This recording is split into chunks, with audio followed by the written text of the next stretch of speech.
प्रेम और परमात्मा संतों के उपदेश देने की रीति नीति भी अनूठी होती है।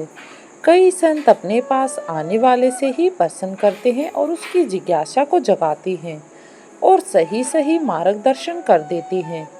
आचार्य रामानुजार्य एक महान संत एवं संप्रदाय धर्म के आचार्य थे।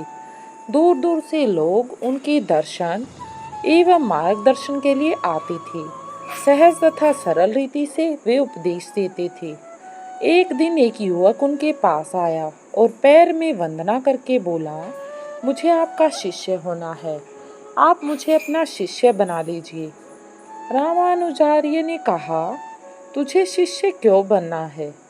युवक ने कहा, मेरा शिष्य होने का हेतु तो परमात्मा से प्रेम करना है। संत रामानुजाचार्य ने तब इसका कहा, इसका अर्थ है कि तुझे परमात्मा से प्रीति करनी है, परंतु मुझे एक बात बता दे, क्या तुझे तेरे घर के किसी व्यक्ति से प्रेम है?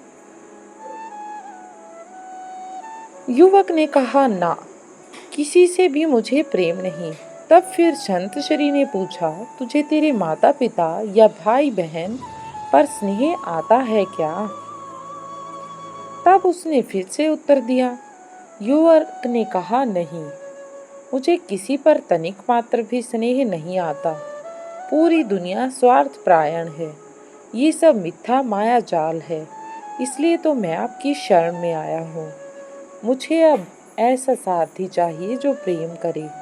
तब संत रामानुज ने कहा, बेटा, मेरा और तेरा कोई मेल नहीं।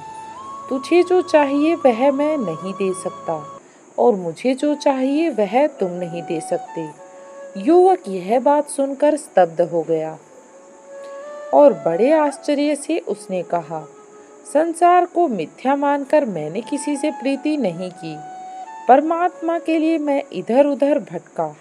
सब कहते थे कि परमात्मा के साथ प्रीति जोड़ना हो तो संत रामानुज के पास जा, पर आप तो इनकार कर रही हैं। ऐसा कैसे हो सकता है?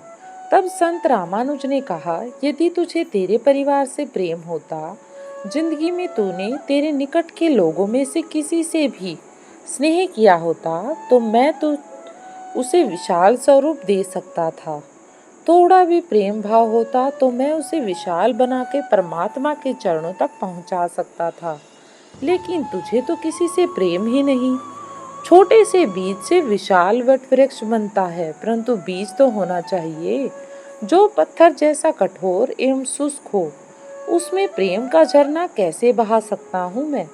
यदि बीज ही नहीं तो वट वृक्ष कहाँ से बन सकता है?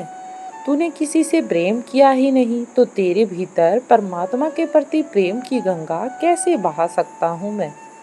बता, आखिर ऐसा कैसे संभव है? कहानी का सार ये है कि जिसे अपने निकट के भाई बंधुओं से प्रेम भाव नहीं है, उसे ईश्वर से प्रेम भाव नहीं हो सकता। हमें अपने आसपास के लोगों और कर्तव्यों से मुंह नहीं मोड़ सकते। यदि हमें आध्यात्मिक कल्याण चाहिए तो अपने धर्म कर्तव्यों का भी उत्तम रीति से पालन करना होगा, तभी हम उन्हें अच्छे से अपना पाएंगे। स्टोरी अच्छी लगी हो तो वीडियो को कर दे लाइक।